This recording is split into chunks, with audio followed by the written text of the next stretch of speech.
welcome to Watch It Paint It. Today I'm going to be painting a Dwarf Defender Minion from Massive Darkness by Simon Games. I'm going to start off by showing you the model, and as you can see I've not primed it. This is because Dave at FanCon on Twitter tweeted me and let me know that the white primer by Vallejo isn't actually a primer, and I checked out the link he sent, and it seems like Vallejo have said that they're not, despite being called a primer, it's not, it's just they're white, but they also say that all of their game colour range can be used as a primer. So I thought on this video I'll give it a try and let's see what happens, see how the paint looks. So I'm starting off with Vallejo's Bone White here, and I'm covering, primarily I'm going for his face and his like cloak that's hanging down at the bottom. They're the two bits that I want in this colour, but I'm also going to, as it's a light colour and it's easy to paint over once it's done, I'm going to use this as a primer for all the other colours except for his hair. So his hair and his beard, I'm going to use a different colour as the primer. I skipped doing the other colours with the game colours of primer because I dislike their metallics. I don't think it'll work as a primer, and I'm going to use one of the Army Painter's browns. So here I am using their Plague Brown, and this is to paint in as a primer again his hair and his beard. So I'm just doing that base coat in yellow. It is going to require multiple coats anyway, which I'll do off camera. So 2 coats later, and I think those colours have got what I want from them. So I'm going to use Zombicide by the Army Painter. This set's Claymore blade, that's the light silver, and that's to paint all his metallic areas in. So that's his sort of gauntlets, his body plate. He's got a body plate on as well. He's heavily armoured. I mean, I guess that's why he's a defender. He's also got sort of the bottom of his chest plate. It's kind of like a belt, but I think it's just the bottom of his chest plate. And then he's also got his massive axe as well, so don't forget that. And unlike me, don't forget to do the helmet. I did put away this paint and then realised he had a massive metallic helmet on, so here you go, you can see me painting that now for you. And get those little dangle bits down by his ears. Shouldn't they? No, I guess they're holding on his ears. I thought they should maybe protect his ears. They look like they'd cover his ears, but they're probably just to hold it on around his ears.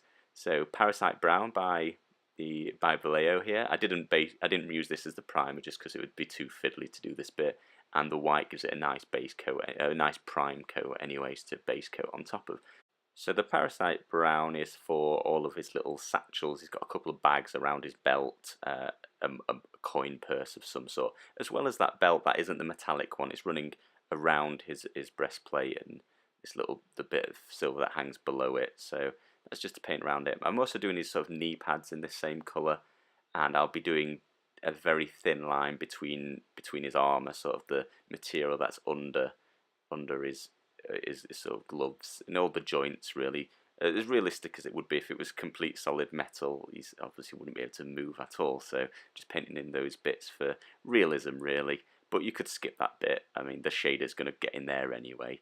So I'm going to be using Vallejo's Polished Gold, and this is just for the hilt of his sword on the, well, it's not even just the hilt, it's just the butt of his sword. I don't know what that bit's called. And the same on his massive axe, and that's it for the gold. I'm going to use a little bit of dwarf skin and a detail brush just to paint on his sort of orangey, rosy red sort of nose. So I'm just doing the base coat there in that, and then I'm going to use the Army Painters from the Zombicide set, the leather brown, and this is to do the staff for his huge axe. I'm just taking a little bit of care here because obviously I've painted everything around that now, so it's taking a little longer than the rest did, and I'm using a smaller brush, but taking my time getting in between his fingers as well. Although again, you could rush this bit. The shader's going to cover most of in between his fingers and down the bottom. It's going to settle there anyway, and that's that. But and then switching up to a larger brush, I will be doing his boots, his sort of fur boots that he's wearing as well, just giving them a nice even coverage of that leather brown. And that's the base coat done. We're on to washing it now, and we're going to go for some shadow using just a light tone. I'm going to apply this very carefully to all the browns, so his hair, his staff, his belts, all the whites as well, that bone white. I'm being very careful not to get this anywhere near the metal, which I don't want to cover in this wash. I want to do that in a different wash in a minute. So just taking my time, taking a lot longer. And then what I thought towards the end is I'll just completely change my mind and decide to do the metal as well. I felt like this would make quite a nice like tarnish rusty effect, which is what he looks like in the picture and on the cards, it looks a bit rusty. So after, I've not used this light wash very much, but after using it, I thought that'll look good on the metal, so I changed my mind and there I went. So next Vallejo's were white primer, which is, thanks to Dave, it's just a white that they do. And this, I'm just taking a very, very small amount, and this is just a dot on the one eye that I could see, and the 2 teeth that I can see. He's not got many teeth, poor little guy. He's been probably in a lot of battles.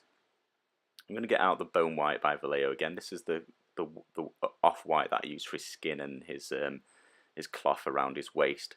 And I'm going to use this to start applying the highlight to his skin. So I'm going to be catching all the raised areas. So that's his cheeks, his forehead I caught a little bit. He's got a little crinkle in his nose, made sure I got that as well. And then with the cloth I'm just going to be catching all of the raised parts, all the bits that are sticking out from the shadow there. So hopefully you can see that coming along. This is probably going to be, well, this is the only highlight, so I'm taking care just to catch all the correct bits. Get rid of the wash where I didn't want it to be. I think a lot of that cloth would actually be in the light, and I just wanted to leave the shadow. I quite like this light wash. I've not used it. I've only used it once before, and I didn't mean to use it. So this time I like where it's gone with this one. So I'm going to be using dry brushing technique here to apply on the plague brown, and I'm just showing you what I do. I've got my dry brush, and then I put some paint on it and take it all off until you can see next to none of it, and then I lightly scrape that along the back of his hair. And the idea is I'm just catching all the very most raised parts of his hair there, and then I'm going to take that plague brown and mix it with the bone white, about 50-50, getting, and there again I'm doing dry brushing once more and doing it next to the original colour, so you can hopefully see that's quite a bit lighter. Again, removing nearly all of the paint off that brush, so by the end you can see next to nothing's coming off. And again, I'm just catching, well, this time I have even less paint on the brush, and I'm just being even lighter this time, just catching the very edges. Then I'm going to use a detail brush and just apply a slightly thicker amount of the paint on a few of the strands that are sticking out the most, and around his eyebrows and his moustache there, just catching the very edges to give it more realistic lighting effect that I could do. So you can see I'm just going around here and catching basically the bottom part of every bit of his hair. I'm going to take Parasite brown and that Dwarf skin, mixing this 50-50. This is for the highlight of all the Parasite brown areas. So that's all his bags, his belt, his knee pads, and that coin purse on the back there. And I'm just applying along the belt, just the very top edge of the belt, and all of his satchels around every edge of the satchel. Same on the coin purse and his knee pads. I just coloured in the raised bit, leaving some shadow. For the leather brown, I'm going to be mixing that 50-50 with Khaki, just getting a lighter version of the leather brown, and I'm going to be applying this with my detail brush and just catching all of the edges of all the sort of, I don't really know what they are on the axe, like strands. Yeah, just all the strands on the axe and all the little raised parts of his fur boots there. I'm going to take dead black and my detail brush again. This is to paint on all those metallic studs that are on his armour. He's got a lot of these black studs. I think they're supposed to be black metal, but let's see. I've never painted black metal before, so let's see how I get on with this. Let me know at the end in the comments what you think about this. I know I'm just winging it here. I didn't look up how anybody else would have done it, and just giving it a go. So I'm being very, very careful, because black, I hate black. It's the strongest colour, and if you mess up, it's hard to cover up in my experience. So after I've done that, I'm going to be highlighting all the Claymore blade. I'm just taking the original Claymore blade that I did the base coat in, and my detail brush, and I'm just going to go around and catch every edge of every piece of metal that he's got, as well as painting the sort of edge one side of the axe and the top of the axe, though where I think the light would be primarily catching that.